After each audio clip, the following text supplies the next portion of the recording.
Hello everyone, welcome back to our channel all in one Telugu channel by Meena. Welcome back to one more vlog. ఈరోజు వీడియోలో అయితే లేట్గా లేచే రోజు మా డే ఎలా ఉంటుంది అనేది అయితే ఈరోజు వీడియోలో చూపిస్తాను. వీడియోని అయితే ఎక్కడ స్కిప్ చేయకుండా చివరి వరకు చూడండి. అలానే ఈరోజు వీడియోలో అయితే బగారా రైస్ అలానే పన్నీర్ కర్రీ అయితే చూపించాను అనమాట. చాలా సింపుల్గా ఎలా చేసుకోవచ్చు అనేది అయితే చూపించాను తక్కువ టైంలో. వీడియోని అయితే ఎక్కడ స్కిప్ చేయకుండా చివరి వరకు చూడండి. చూసిన తర్వాత నచ్చినట్టయితే లైక్ చేయండి. అలానే ఎవరికైనా ఉపయోగపడుతుందంటే షేర్ చేయండి. ఇంకా లేట్ చేయకుండా వీడియోలోకి అయితే వెళ్ళిపోదాం. ఇంకా మార్నింగ్ అయితే ఈరోజు కొద్దిగా లేవడం అయితే లేట్ అయిందనమాట. అలారం యాక్చువల్గా మిస్ అయిపోతుంది. అంటే ఒక్కొక్కసారి మిస్డ్ అలారం అని చెప్పి వచ్చేస్తుంది కదా. ఇంకా అలా అలారం నమ్ముకొని అలా పడుకుని పోవడం వల్ల ఇంకా మిస్డ్ అలారం వచ్చేసి మెలకు రావట్లేదు అనమాట. ఇంకా టైం అయిపోతుంది రోజుని లెగిసేసరికి. ఇంకా ఆ రోజు కూడా అలానే అయ్యిందనమాట. 8 ఇలా అయిపోయింది లెగిసేసరికి. ఇంకా నేను లేచిన వెంటనే ఫస్ట్ అయితే టిఫిన్ అదంతా ప్రిపేర్ చేసాను. ఇడ్లీ బ్యాటర్ అదంతా ముందు కలిపి పెట్టి ఉంచానమాట. ఇంకా ఇడ్లీ పెట్టేసి చట్నీ, పల్లి చట్నీ అవి అయితే ఫస్ట్ చేస్తానమాట. ఇంకా అవి చేసిన తర్వాత అయితే ఇక్కడ తలకైతే ఆయిల్ అయితే పెట్టుకుంటున్నాను. నేను యాక్చువల్గా సాటర్డే, మండే తలకైతే హెడ్ బాత్ చేస్తానమాట. ట్యూస్డే రోజు అయితే ఆయిల్ అది పెట్టేస్తాను. ఇంకా అలానే ఉంచేస్తానమాట ఆయిల్ పెట్టేసి. ఇంక ఇక్కడ కూడా ఆయిల్ అది పెట్టేసి తలదంతా మొత్తం ఏం దువ్వట్లేదు, పైన నార్మల్గా దువ్వేసి ఈ విధంగా పైకైతే బన్నది వేసేసి ఇంక పెట్టేస్తున్నాను. నేను ఆల్రెడీ ఈ ఆయిల్ పెట్టక ముందే టిఫిన్ అది అయితే ప్రిపేర్ చేస్తాను. అలానే ఇల్లు అయితే ఇంకా క్లీన్ చేయలేదన్నమాట.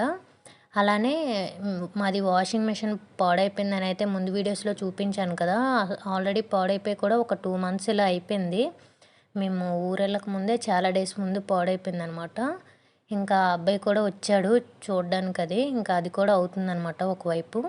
ఇంక ఇగోండి ఇక్కడ నేనైతే పల్లీ చట్నీ అయితే చేశాను. దీంతోపాటు ఇడ్లీలు అయితే పెట్టేశాను అనమాట. ఇవి కూడా అయిపోయేవి. ఇంకా టిఫినే చేసేయడమే ఉంది. ఇంకా ఆ రోజులు ఇంకా ఎలానో లేట్ అయిపోయింది కనుక పూజ ఏం లేదనమాట. టిఫిన్లు అవన్నీ ప్రిపేర్ చేసేసి ఇంకా తినేసిన తర్వాత ఇల్లు అవన్నీ అయితే క్లీన్ చేసుకోవాలి. ఇంక ఇగోండి ఇక్కడైతే చూస్తున్నారు వాషింగ్ మెషిన్. మేమైతే ఇది కూడా 1 year ఇంకా అవ్వలేదనమాట. ఈ సెప్టెంబర్ వస్తే ఇంకా 1 year అయితే అవుతుంది. ఇంకా అప్పుడే రిపేర్ అయితే వచ్చింది. ఇది మిషన్ కూడా పెద్ద మిషను, డబ్బులు కూడా ఎక్కువే పెట్టామన్నమాట ఆ మిషన్కి. ఇంక ఎలానో వారంటీ ఉండడం వల్ల మాకు ఇప్పుడు పాడైపోయింది కూడా. ఏవో బాక్సెస్ అవన్నీ లోపల కాలిపోయేవంట. వారంటీ దీని మీద మాకేమీ డబ్బులు ఏమి అవ్వలేదు, కానీ ఆ బాక్సెస్ అవి వేయడానికి మాత్రం 8,000 ఇలా అయ్యిందనమాట. వాళ్ళే పెట్టుకున్నారు, మనం ఏం పెట్టలేదన్నమాట. ఆ అబ్బాయి వచ్చాడు కనుక ఆ అబ్బాయి అయితే డబ్బులు తీసుకోలేదు, మేము నార్మల్గా ఇచ్చామంతే. 1000 రూపీస్ 2 సార్లు వచ్చాడనమాట. ఫస్ట్ టైం వచ్చేటప్పుడు 500, సెకండ్ టైం వచ్చేటప్పుడు 500 అలా ఇచ్చామన్నమాట వచ్చాడని చెప్పి. నార్మల్గా అయితే వద్దనిసాడు ఆ అబ్బాయి కూడా, మేమే కొద్దిగా బలవంతం చేసి ఇచ్చాము. ఇంకా అక్కడైతే అదే చెప్పాడనమాట. అది ఫస్ట్ రోజు చూడడానికి వచ్చేటప్పుడు ఇంకా అవి కాలిపోయేవని అయితే చెప్పారు. ఇంకా అవి ఆర్డర్ పెట్టేసి ఆ మెటీరియల్ వచ్చిన తర్వాత మళ్ళీ వచ్చి వేస్తానని అయితే చెప్పాడనమాట. ఇంకా వచ్చి 3 days అయిన తర్వాత మళ్ళీ వచ్చి మిషన్ కూడా అవన్నీ పెట్టేశాడనమాట. ఇప్పుడైతే మంచిగానే ఉంది, తిరుగుతుంది. ఇంక ఇక్కడైతే టీ అయితే పెట్టాను. ఇంకా మా ఆయన అయితే టీ పెట్టమన్నారు. ఇంకా అబ్బాయి కూడా అప్పుడు ఉండేవాడు అనమాట, తాగుతాడేమో అని చెప్పి పెట్టాము. కానీ ఆ అబ్బాయికి టీ అది అలవాట్లేదంట. ఇంకా నేను మా ఆయన అయితే తాగేసాము. ఇంకా తర్వాత అయితే టిఫిన్లు అవి చేయాలి. ఇంకా తర్వాత ఇల్లు అవన్నీ క్లీన్ చేయాలన్నమాట. నార్మల్గా అయితే మార్నింగ్ ఇల్లు అవన్నీ క్లీన్ చేసుకొని మిగతా పనులు అయితే అవుతాయి. ఇలా లేట్గా లేసే రోజులైతే ఫస్ట్ టిఫిన్ అవి అయిపోతే ఇంకా ఫ్రీగా ఉంటుంది కదా. ఇంకా అందుకని చెప్పి ఫస్ట్ ఇవి చేసేసి తర్వాత ఇల్లు అవన్నీ క్లీన్ చేసుకుంటాను. ఇంక ఇక్కడైతే టీ అవంతా అయిపోయిన తర్వాత మా బాబుకి అయితే ఫస్ట్ ఇడ్లీ అది వేసి అయితే పెట్టేస్తున్నాను. ఇంకా వాడు తినేసిన తర్వాత మేము కూడా వేసుకొని అయితే తినేసాము. అలానే మొన్న ఊరు నుంచి వచ్చేటప్పుడు కారం పొడులు ఉంటాయి కదా ఇడ్లీతో తినేవి, వెల్లుల్లి కారం ఇంకేదో ఇంకోటి కూడా తీసుకొచ్చామన్నమాట. 2 కారం పొడులు చిన్న ప్యాకెట్స్ అయితే తీసుకొచ్చాము. ఇదిగోండి ఇదైతే వెల్లుల్లి కారం అనమాట. దీన్ని ఈ విధంగా ఒక గ్లాస్ జార్లో అయితే వేస్తాము. భలే ఉన్నాయి అసలు టేస్ట్. మాకు యాక్చువల్గా ఎప్పటి నుంచో ఇది తీసుకోవాలని అనమాట. యాక్చువల్గా ఇది అదే విజయవాడ అటువైపు ఎక్కువ ఈ కారం పొడులు అవన్నీ ఇవి కదా. ఇంకా మాకైతే నర్సన్పేట అని చెప్పి అక్కడ ఒక స్టోర్లో అయితే దొరికాయి ఈ ప్యాకెట్స్. ఇంకా అవైతే తీసుకొచ్చాము. ఇంకా ఇడ్లీతో అయితే ఈ పల్లీ చట్నీతో దాంతో తింటుంటే భలే అనిపించింది. ఇంకా ప్లేట్లు అయితే చూస్తున్నారు కదా, ఖాళీ చేస్తామన్నమాట. చట్నీ అయితే ఉండిపోయేవి, కారం పొడితో తినేసాము. ఇంకా తర్వాత అయితే ఇంకా కిచెన్ అదంతా ఇప్పుడు టిఫిన్కి బోల్డ్ అన్నీ అయ్యాయి కదా గిన్నెలు, ఇవన్నీ క్లీన్ చేసి పెట్టేసి మధ్యాహ్నంకి లంచ్కి అయితే చెప్పాను కదా బగారా రైస్ అలానే పన్నీర్ కర్రీ అయితే చేస్తాను. ఇంక ఈ కిచెన్ అంతా క్లీన్ చేసి పెట్టేసి ఇల్లు అది క్లీన్ చేసేసి ఫ్రెష్ అయ్యి వచ్చాకైతే ఇంకా అవి చేస్తానన్నమాట. నేను ఈ పల్లీ చట్నీ ఇలా చట్నీస్ ఏవైనా చేస్తే ఎక్స్ట్రాగా ఉండిపోతే మాత్రం తీసేసి ఫ్రిడ్జ్లో అయితే పెట్టేస్తానమాట. నెక్స్ట్ డే అయితే యూజ్ చేసేస్తాము. బాగానే ఉంటుంది, పాడైపోవడం అలా ఏం అవ్వదు. ఈ విధంగా చేసిన తర్వాత ఈ గిన్నెలన్నీ క్లీన్ చేసేటప్పుడే తీసేసి అయితే వేరే గిన్నెలో వేసేసి ఫ్రిడ్జ్లో అయితే పెట్టేస్తాను. ఇంకా నెక్స్ట్ డే పాడైపోవడం కానీ అలా ఏం అవ్వదు అనమాట. నెక్స్ట్ డే మళ్ళీ ఏ టిఫిన్ అయితే చేస్తామో ఇంకా అలా దాంతోపాటు తినేస్తాము. ఇంకా సింక్లో ఈ గిన్నెలన్నీ వేసేసి ఎప్పటికప్పుడు క్లీన్ చేసేస్తే పర్లేదు, లేకపోతే చాలా ఎక్కువైపోతాయి అనమాట. అన్నీ ఒకసారి చేయాలంటే చాలా కష్టమైపోతుంది. ఇంకా ఈ టిఫిన్ వైన్ అన్నీ ఇప్పుడు క్లీన్ చేసేస్తే నెక్స్ట్ మళ్ళీ లంచ్ ప్రిపేర్ చేస్తున్నప్పుడు ఇంకా గిన్నెలు అవుతూనే ఉంటాయి కదా, ఇంకా అవి కూడా అలా క్లీన్ చేసుకోవచ్చు. ఇంక ఇక్కడైతే గిన్నెలన్నీ అయితే క్లీన్ చేస్తాను. ఇంకా గిన్నెలన్నీ క్లీన్ చేసిన తర్వాత ఇంకా మార్నింగ్ లేట్గా లేచేయడం కనుక ఇల్లదంతా అయితే ఇచ్చేయలేదనమాట. మాపింగ్ అదైతే చేయను, నార్మల్గా చెత్తదంతా ఓడ్చలేదు. ఇంకా అవి చేసేసి ఫ్రెష్ అయ్యి వచ్చాక ఇంకా లంచ్ అయితే ప్రిపేర్ చేస్తాను. నాకు ఇవన్నీ అయ్యేసరికి లంచ్ ప్రిపేర్ చేయడానికి టైం కూడా అయిపోయిందనమాట. 11:30 ఇలా అయిపోయింది అనుకుంటాను. అప్పుడు ఇవన్నీ ఇల్లది తుడిచేసి స్నానం అది చేసి వచ్చేసరికి 11:30 ఇలా అయ్యిందనమాట. ఇంకా డైలీ తుడాలి, మాకు మెయిన్ ఈ బొచ్చు అనమాట. బొచ్చు ఎక్కువ ఉంటుంది చెత్త కంటే కూడా. ఈ బొచ్చు అలానే ఇక్కడ డస్ట్ కూడా చాలా ఎక్కువ ఉంది అసలు. రోజు తుడిసినా సరే చిన్న డస్ట్ టైప్ వచ్చేస్తుంది అనమాట, చాలా ఎక్కువ ఇంటి లోపలికి. అలానే బూజులు కూడా ఉన్నాయన్నమాట. బూజులు కూడా అసలు విపరీతంగా పట్టేస్తున్నాయి. తీస్తుంటే వారం వారం అయినా సరే గోడలకు ఉంటూనే ఉన్నాయన్నమాట బూజులు. ఇక్కడైతే ఇంకా ఇల్లదంతా నీట్గా క్లీన్ చేసిన తర్వాత రైస్ అదైతే నానబెట్టేసి పెట్టేశాను. అలానే పాలు అయితే ముందే వచ్చాయి, ఇంకా అవి ముందే పెట్టానమాట, మరిగిపోయేవి. ఇంకా స్టవ్ అయితే ఆఫ్ చేస్తాను. ఇంకా పన్నీర్ కర్రీ అని చెప్పాను కదా, అందుకని చెప్పి పన్నీర్ని కూడా తీసి బయట అయితే పెట్టేశాను.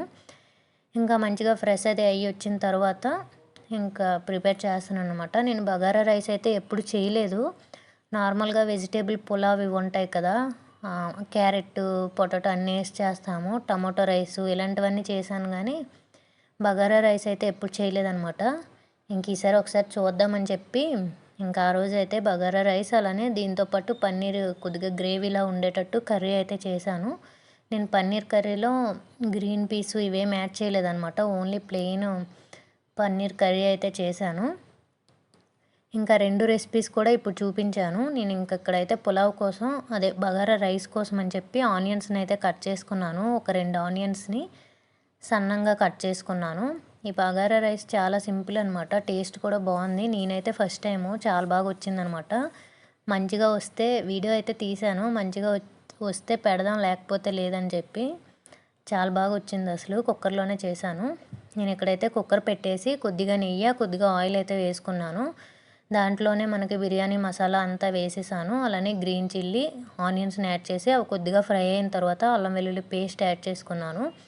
అది కూడా పచ్చివాసన పోయిన తర్వాత కొద్దిగా కొత్తిమీరని యాడ్ చేసుకొని మంచిగా మిక్స్ చేసుకున్నాను. మీ దగ్గర పుదీనా ఉంటే పుదీనా కూడా యాడ్ చేసుకోండి, నా దగ్గర పుదీనా అయితే లేదు. ఇంకా దీంట్లోనే రైస్ అయితే యాడ్ చేస్తానన్నమాట. నేను ఆల్రెడీ రైస్లో వాటరు 1 గ్లాస్ రైస్కి 1.5 గ్లాస్ వాటర్ వేసుకున్నాను. బాస్మతి రైస్ కదా, నానబెట్టి ఉంటాం కనుక 1 గ్లాస్ రైస్కి అయితే 1.5 గ్లాస్ వాటర్ యాడ్ చేసుకొని సాల్ట్ యాడ్ చేసుకొని మంచిగా మిక్స్ చేసేసి మూత పెట్టి ఒక 3 విజిల్స్ అయితే వేసానమాట. ఇంకేం యాడ్ చేయక్కర్లేదు, కారాలు కానీ ఏమి. పచ్చిమిర్చి మాత్రం కారానికి తగ్గ యాడ్ చేసుకోండి. ఇంకొక వైపు అయితే అది పెట్టేశాను. ఇంకా రెండో వైపు అయితే ఈ విధంగా ప్యాన్ పెట్టేసి ఆయిల్ యాడ్ చేసుకొని పన్నీర్ని ఈ విధంగా చిన్న పీసెస్గా కట్ చేసుకొని పన్నీర్ అయితే యాడ్ చేసుకున్నాను. ఇవి కొద్దిగా ఫ్రై అవ్వాలి. ఇవి ఫ్రై అయిన తర్వాత మిగతావి అయితే ఇందులోనే మళ్ళీ చేసేస్తానమాట. ఆనియన్స్ అవన్నీ ఫ్రై చేసేసి ఇంకొక వైపు రైస్ అలానే అదే బగారా రైస్ అలానే ఒకవైపు పన్నీర్ కర్రీ అయితే చేసేస్తున్నాను. అవి కూడా విజిల్స్ అయితే వస్తున్నాయి. నేను కరెక్ట్గా 3 విజిల్స్ అయితే పెట్టాను. 3 విజిల్స్ వచ్చిన తర్వాత స్టవ్ ఆఫ్ చేసేసి పూర్తిగా ఆవిరి అంతా పోయేంత వరకు అయితే అదే కుక్కర్ లిడ్ అది తీయలేదనమాట. ఇంకా పన్నీర్ అయితే ఈ విధంగా ఫ్రై అయిన తర్వాత పక్కకు తీసేసి ఆనియన్స్ని కూడా యాడ్ చేసుకున్నాను. ఆనియన్స్ కొద్దిగా ఫ్రై అయిన తర్వాత పచ్చిమిర్చిని యాడ్ చేసుకున్నాను. అవి కూడా ఫ్రై అయిన తర్వాత టమోటాను ఒక 2 చిన్న టమోటాలు యాడ్ చేసుకున్నాను. అవి కూడా కొద్దిగా సాఫ్ట్గా అయిన తర్వాత స్టవ్ ఆఫ్ చేస్తాను, పక్కన పెట్టాను అనమాట. ఇంకా ఒక గిన్నెలో అయితే కొద్దిగా పసుపు, కొద్దిగా కారం, అలానే కొద్దిగా ధనియా పౌడర్, కొద్దిగా జీరా పౌడర్ యాడ్ చేసుకున్నాను. దీంట్లోనే కొద్దిగా వాటర్ని యాడ్ చేసుకొని ఈ విధంగా మిక్స్ చేసి అయితే పక్కన పెట్టేశాను. ఇంక ఈ లోపల అయితే మనం ప్రిపేర్ చేసిన టమాటో, ఆనియన్స్ అవన్నీ చల్లారిపోయిన తర్వాత మిక్సీ జార్లో యాడ్ చేసుకొని కొద్దిగా జీడిపప్పు వేసేసి ఈ విధంగా మెత్తగా అయితే పేస్ట్ చేస్తానన్నమాట. ఇప్పుడు ఈ పన్నీర్ కర్రీని ఏ విధంగా చేస్తానో చూపిస్తాను, చూసేయండి. కళాయి పెట్టుకొని కొద్దిగా ఆయిల్ యాడ్ చేసుకొని దీంట్లోనే జీలకర్ర కొద్దిగా, ఆవాలు కొద్దిగా యాడ్ చేసుకున్నాను. దీంట్లో ఇప్పుడు ఈ పసుపు, కారం అన్నీ వేసి వాటర్తో కలిపి పెట్టాను కదా, ఇంకా ఆ వాటర్ని అయితే దీంట్లో వేస్తానన్నమాట. ఈ విధంగా వేసేసి అది కొద్దిగా మంచిగా మిక్స్ చేసుకొని పేస్ట్ చేసి పెట్టుకున్న టమాటో, ఆనియన్ పేస్ట్ని కూడా యాడ్ చేస్తాను. ఇది కూడా మంచిగా వేగనిచ్చానమాట. కొద్దిగా ఒక 2-3 నిమిషాలు మూత పెట్టి మంచిగా వేగినట్టు అయితే ఇచ్చేసుకోవాలి. దీంట్లోనే కొద్దిగా సాల్ట్ని కూడా యాడ్ చేసుకోండి. ఇప్పుడే యాడ్ చేసుకొని మూత పెట్టేసి ఒక 2-3 నిమిషాలు అయితే ఉడకనివ్వాలి. ఇంక ఈ లోపల నేనైతే మా రాకీకి వీటికైతే రైస్ ఉండాలి కనుక రైస్ అయితే ఈ విధంగా కుక్కర్లో అయితే చిన్న కుక్కర్లో పెట్టేసాను ఒకవైపు. మాకు ఏ వెజిటేబుల్ పులావ్ ఏవి చేసుకున్నా సరే మా రాకీకి అయితే రైస్ ఉండాలన్నమాట. రాకీకి అలానే పుట్టికి పెరుగన్నం అది పెడతాం కనుక ఇంకా వాటికని కొద్దిగా అయితే పెడతాను ఎప్పుడైనా సరే. ఇంక ఈ విధంగా ఈ పేస్ట్ అదంతా కూడా మంచిగా ఈ విధంగా తుల్లినట్టు ఉడుకుతుంటుంది. మూత పెట్టి మంచిగా ఉడకనివ్వాలి. ఈ విధంగా ఒక 2-3 నిమిషాలు ఉడికిన తర్వాత దీంట్లో కొద్దిగా వాటర్ని యాడ్ చేసుకొని మంచిగా మిక్స్ చేసుకొని ఇది కొద్దిగా బాయిల్ అవుతుంది కదా, ఆ టైంలో పన్నీర్ అవి అయితే యాడ్ చేసుకున్నాను. సాల్ట్ అది చెక్ చేసుకొని సరిపోతే యాడ్ చేసుకోండి. నేను ఇందులో అయితే గ్రీన్ పీస్ అవి ఏమి యాడ్ చేయట్లేదు, మీరు కావాలంటే యాడ్ చేసుకోవచ్చు. నేను ప్లెయిన్గా ఓన్లీ పన్నీర్ గ్రేవీలాగా వండుదామని చెప్పి ఈ విధంగా పన్నీర్ మాత్రమే వేస్ట్ చేశాను అనమాట. ఇంకా పన్నీర్ని కూడా యాడ్ చేసేసి మూత పెట్టి ఒక 2-3 నిమిషాలు అయితే ఉడకనిచ్చాను. ఇంక ఈ లోపలైతే ఆ బగారా రైస్ కుక్కర్ విజిల్ అంతా పోయింది. ఇంక ఓపెన్ చేసి అయితే చూపిస్తున్నాను. చాలా బాగా వచ్చిందనమాట. అసలు పైకి ఆ రైస్ చూసారు కదా, పువ్వుల్లాగా ఎలా భలే వచ్చింది అసలు, పొడి పొడిలాడుతూ కూడా టేస్ట్ కూడా చాలా బాగా వచ్చింది. నేను ఎక్కువగా వెజిటేబుల్ పులావ్, టమాటో పులావ్ ఇలాంటివి చేశాను కానీ ఎప్పుడు ఈ బగారా రైస్ అయితే చేయలేదు. ఒకసారి చూద్దాం అసలు ఎలా ఉంటుందని చెప్పి అయితే ఈసారి చేశాను అనమాట. చాలా బాగా వచ్చింది అసలు. దీంతో అయితే నార్మల్గా అయితే మటన్ కర్రీ, చికెను ఇవైతే మంచి కాంబినేషన్ అంట ఈ బగారా రైస్కి. నేనైతే పన్నీరే చేశాను. ఒకసారి ట్రై చేసి అయితే చూడండి, చాలా బాగుంటుంది. ఇంకా ఈ పన్నీర్ కూడా ఒక 2-3 నిమిషాలు ఉడికిన తర్వాత ఫైనల్గా ఈ పన్నీర్ మసాలా ప్యాకెట్స్ మా బాబు బర్త్డే అప్పుడు పన్నీర్ కర్రీ చేసామన్నమాట. ఇంక అప్పుడు తీసుకొచ్చాము. ఇంకా ఉన్నాయి. నేను పన్నీర్ వండేటప్పుడల్లా ఈ మసాలా అయితే వేసేస్తున్నాను. ఇంకా ఈ మసాలా వేసుకొని ఒకసారి మంచిగా మిక్స్ చేసేసి మూత పెట్టేసి జస్ట్ ఒక 1-2 నిమిషాలు అయితే ఉంచానమాట. కొద్దిగా గ్రేవీ థిక్ అవుతుందని చెప్పి. ఇంకా తర్వాత స్టవ్ అయితే ఆఫ్ చేసుకుంటే సరిపోతుంది. ఈ విధంగా పన్నీర్ కర్రీ అయితే రెడీ అయిపోద్ది. ఇంకా ఫైనల్గా మీరు కావాలంటే కొత్తిమీరను కూడా యాడ్ చేసుకోవచ్చు. నా దగ్గర అయితే లేదనమాట. కొద్దిగా ఉంటే ఆ బగారా రైస్లో వేస్తాను, ఇంకా లేదు, అందుకని చెప్పి నేను యాడ్ చేయలేదు. ఇంకా వంట అంతా అయితే అయిపోయిందనమాట. ఇంకా కిచెన్ కూడా నీట్గా క్లీన్ చేస్తాను. ఇంకా తర్వాత లంచ్ టైం అయ్యాక ఈ రైస్ అలానే పన్నీర్ కర్రీతో అయితే తినేసామన్నమాట. చాలా బాగా వచ్చింది టేస్ట్ అయితే. ఒకసారి ఖచ్చితంగా ఈ విధంగా ట్రై చేసి అయితే చూడండి. ఈ 2 కాంబినేషన్ కూడా బాగున్నాయి అనమాట, పన్నీర్ కర్రీ, బగారా రైసు.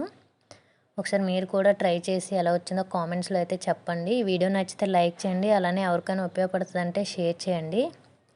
ఇంక ఈ విధంగా ఒక్కొక్కరం వేసుకొని అయితే తర్వాత తినేసాము. ఇంకా ఇదండి ఈరోజు వీడియో. ఈ వీడియోని అయితే ఇక్కడితో ఎండ్ చేసేస్తున్నాను. నా వీడియోస్ కనుక మీకు నచ్చినట్టయితే please do like, share and subscribe to my channel.